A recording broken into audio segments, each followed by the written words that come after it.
Comment s'adapter le mieux au changement? C'est ce qu'on va voir ensemble dans cette nouvelle vidéo.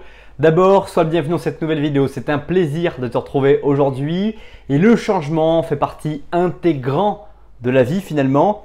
Et ça peut être du simple déménagement d'un lieu physique à un autre, à un drame personnel, en passant par une évolution d'une relation amoureuse.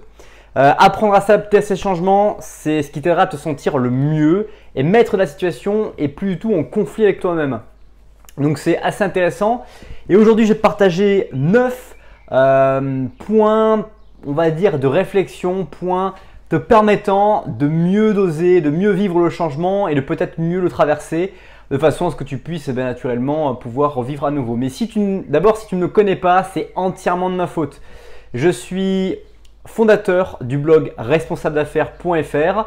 J'aide les gens à développer leur carrière, leurs affaires, leur vie privée. Je partage essentiellement des vidéos sur YouTube, des lives Facebook, des citations inspirantes sur Facebook et LinkedIn tous les jours. Voilà, je dirais que 80% de mon contenu est entièrement gratuit. Donc si tu veux t'arrêter uniquement au gratuit, tu as plein de choses qui peuvent te permettre d'améliorer ta vie dès maintenant. Voilà, et aujourd'hui j'aimerais t'aider à pouvoir en fait finalement mieux vivre le changement parce que la vie est un vrai changement comme on l'a dit en début de cette vidéo. Et la conduite du changement s'exerce également à l'intérieur de soi. Le changement on ne le perçoit pas uniquement aux autres, en tout cas on ne fait pas vivre qu'aux autres, mais aussi nous-mêmes on a à conduire des changements profonds. Et moi ce que j'aimerais te donner comme astuce, ces 9 astuces que j'ai proposées aujourd'hui, c'est 9 idées pour pouvoir réellement conduire ce changement en étant le plus serein possible, en tout cas le plus détendu et réussir à bien passer ces changements sur les thématiques qui sont très vastes, comme je t'ai dit, un simple déménagement, un drame personnel, le divorce de quelqu'un, la mort de quelqu'un, la maladie profonde de quelqu'un, et puis ce troisième point qui est voilà, ces problèmes, on va dire, de relations amoureuses que nous pouvons connaître au cours de notre vie. Donc première astuce, c'est déjà quand tu es dans ces phases de changement importants, c'est de prendre les jours les uns après les autres. Parfois, on avait des objectifs avant ces changements qui arrivent dans nos vies qui sont souvent pas anticipés. C'est des changements qui nous tombent dessus. Et du coup, on avait une perspective de notre vie. Et là, maintenant, on a un changement qui bouleverse une vision qu'on avait. Et naturellement, chacun d'entre nous reçoit ça, quel que soit notre niveau de vie, notre niveau d'expérience. À un moment donné, quand on va subir ce choc, il faut naturellement prendre en considération que la vision qu'on avait de notre vie est peut-être maintenant modifiée et va être modifiée et que du coup, on avait un certain attachement à cette vision qu'on avait et que ça va être dur dans les premières minutes, les premiers temps de ce changement de finalement accepter que la vision qu'on avait va devoir se modifier et accepter un nouveau soi et s'attacher à un nouveau soi plus tard. Mais pour l'instant, le but c'est de vivre les jours les uns après les autres, de continuer à essayer de trouver ce qu'on aime et ce qui nous passionne dans cette vie et sur ce qu'on fait au quotidien sans pour autant penser à l'avenir. Deuxième point important, c'est de prendre soin de soi. Parfois dans les moments de changement, on oublie de prendre soin de soi, on oublie de prendre du temps pour réfléchir, de se mettre à une table sur sa terrasse, sur son balcon, à l'extérieur, de se mettre une table chez soi, hors des médias sociaux, hors des ordinateurs, hors des téléphones, hors de la télévision, pour réfléchir. Qu'est-ce qui me plaît dans cette vie? Qu'est-ce que j'ai comme moment à moi que j'ai vraiment aimé à vivre dans cette vie?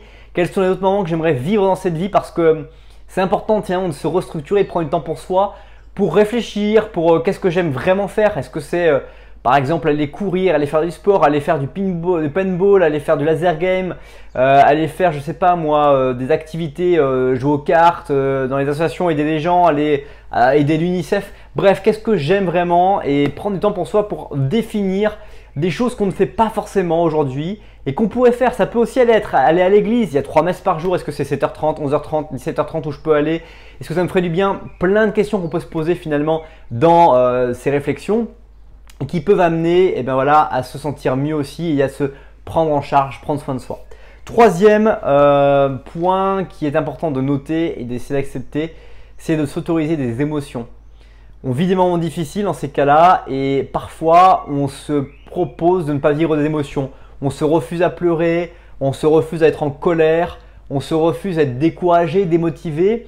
On essaye finalement de s'imposer un rythme qui n'est pas le sien parce que ce n'est pas le sien actuellement, tout de suite, maintenant. Mais c'est ok de pouvoir finalement se dire qu'aujourd'hui, on est démotivé, on n'a plus d'énergie. C'est ok de l'accepter. Et c'est ok de se dire aussi que c'est un cycle et que demain, après-demain, on va reprendre une énergie qui nous caractérise et qui est vraiment nous et qui nous permettra de pouvoir avancer à nouveau. Mais c'est ok finalement d'avoir des jours avec des bas, de les accepter et des jours avec des très grands hauts et d'être dans la joie, le bonheur, etc. Aussi, c'est complètement ok de le vivre. Donc vraiment, autorise-toi les émotions. Quatrième point, c'est un point que j'affectionne particulièrement parce qu'il est vraiment pour moi important dans la conduite de son changement, c'est de prendre le temps de faire un SWOT du changement. Alors le SWOT, c'est un mot anglais. Pour ce que tu veux mémoriser, c'est que le SWOT, c'est finalement les menaces, les opportunités, les faiblesses et les forces du changement que tu vas rencontrer. Alors ça va pas être évident parce que c'est pas forcément toujours très sympathique de faire 4 colonnes et puis de se dire quelles sont les menaces du changement que je vois aujourd'hui. Quelles sont les opportunités du changement? Souvent, on en voit très peu. Quelles sont les faiblesses? Là, on voit beaucoup. Et quelles sont les forces de ce changement? C'est pas forcément évident, mais le simple fait de mettre par écrit et se poser des questions, on sait que le cerveau, il est très fort là-dessus. On pose une question, il tente toujours de la résoudre. Donc, si tu te poses des questions sur quelles sont les opportunités de ce changement, il va chercher quand même et essaye vraiment, si tu arrives à le faire, de pouvoir avoir le même nombre de points pour chaque colonne. Si tu as 3 points de menace, il faut que tu aies 3 points d'opportunité, 3 points de faiblesse et 3 points de force au minimum. Essaie de bien équilibrer pour que tu puisses te sentir sur un pied d'égalité et que tu puisses mieux accepter et définir ce changement qui t'arrive. 5e point, c'est un point aussi important qui est souvent négligé, c'est trouve quelqu'un avec qui parler. Alors attention, si tu es quelqu'un d'introverti d'ores et déjà depuis très longtemps et que tu es ton profil de préférence, ça va être beaucoup plus difficile que quelqu'un d'extraverti. Donc ça va demander un gros effort. Donc à toi de voir avec qui tu peux vraiment parler de tout ça. Est-ce que c'est ta famille? Est-ce que c'était ta femme, ton homme, tes meilleurs amis? Quelles sont les personnes avec qui tu vas pouvoir vraiment te livrer et quelle est la personne de confiance que tu estimes? Ça peut être des gens qui sont complètement absolument hors de ta vie aujourd'hui et à qui tu vas te sentir capable de pouvoir te livrer. C'est bien, c'est ok également aussi d'aller dans cette direction, mais trouve quelqu'un à qui parler. 6e point intéressant, c'est rêve du futur personnel. Alors c'est un petit peu en contradiction avec ce que je t'ai dit au départ, mais tu vas comprendre l'idée.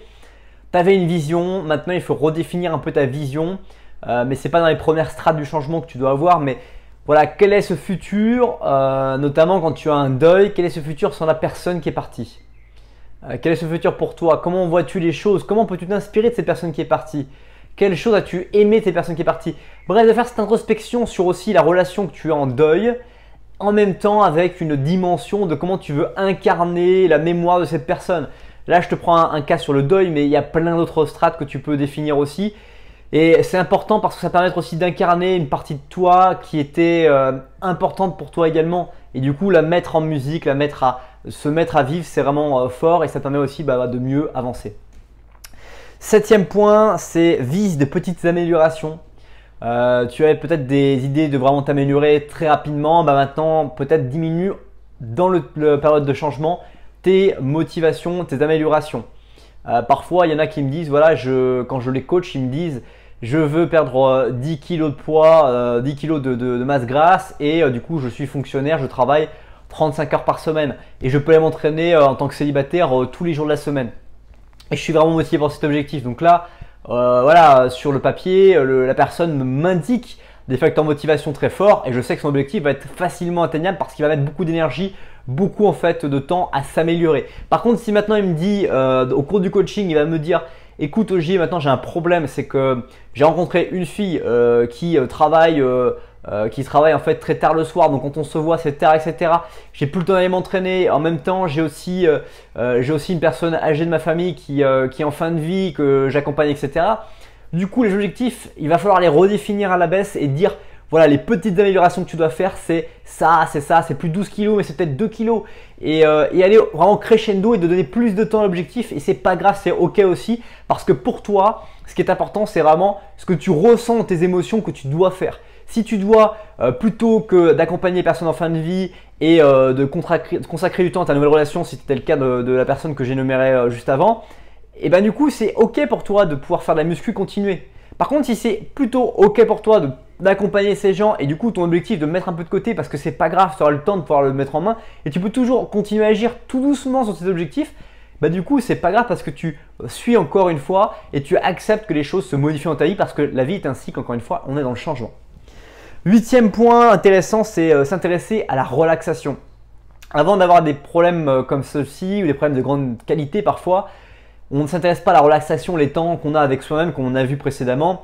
Le temps à apprendre peut-être une certaine forme de méditation sans pour autant être assis en tailleur chez soi, etc. Mais trouver des formes de méditation comme s'allonger par terre peut-être le soir en fin de journée, regarder la lampe dans son salon, au-dessus au plafond, laisser en fait son corps naviguer, ses pensées naviguer, peut-être prendre un calepin, écrire des pensées qui nous viennent pour en fait déstocker son cerveau.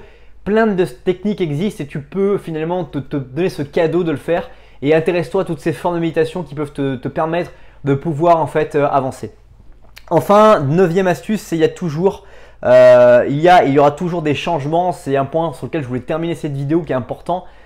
C'est dans ta vie, tu auras toujours des changements que tu ne verras certainement pas toujours arriver, voire très peu souvent arriver. Et du coup, il faut te prémouvoir et comprendre que tu dois installer un système dans ta vie qui te permet de pouvoir naviguer dans ces changements, de pouvoir les analyser, pouvoir modifier, d'être vraiment flexible dans ces changements et ne pas être uniquement omnibulé à aller en avant et au travers parce que ce n'est pas comme ça que tu arriveras. Quelles sont les émotions que je vis? Comment je peux avec ces émotions modifier mon caractère de vie et en fait en faire un système dans lequel je me sens bien ou en tout cas le mieux et toujours affûté. C'est jamais des bons réglages quand tu règles une voiture, quand tu règles une moto, quand tu règles des installations que tu peux réaliser.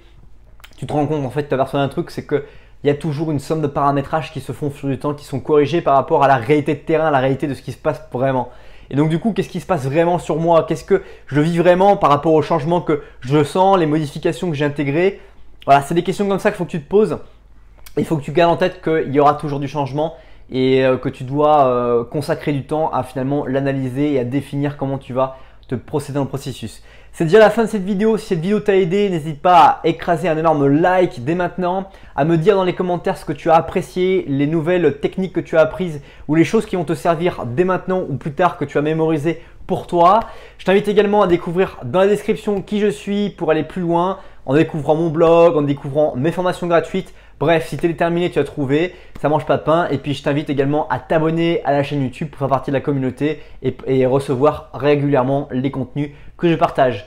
Passe une bonne suite de journée, merci pour le temps que tu vas consacrer à cette nouvelle vidéo et je te dis à bientôt pour une prochaine vidéo. Bye bye.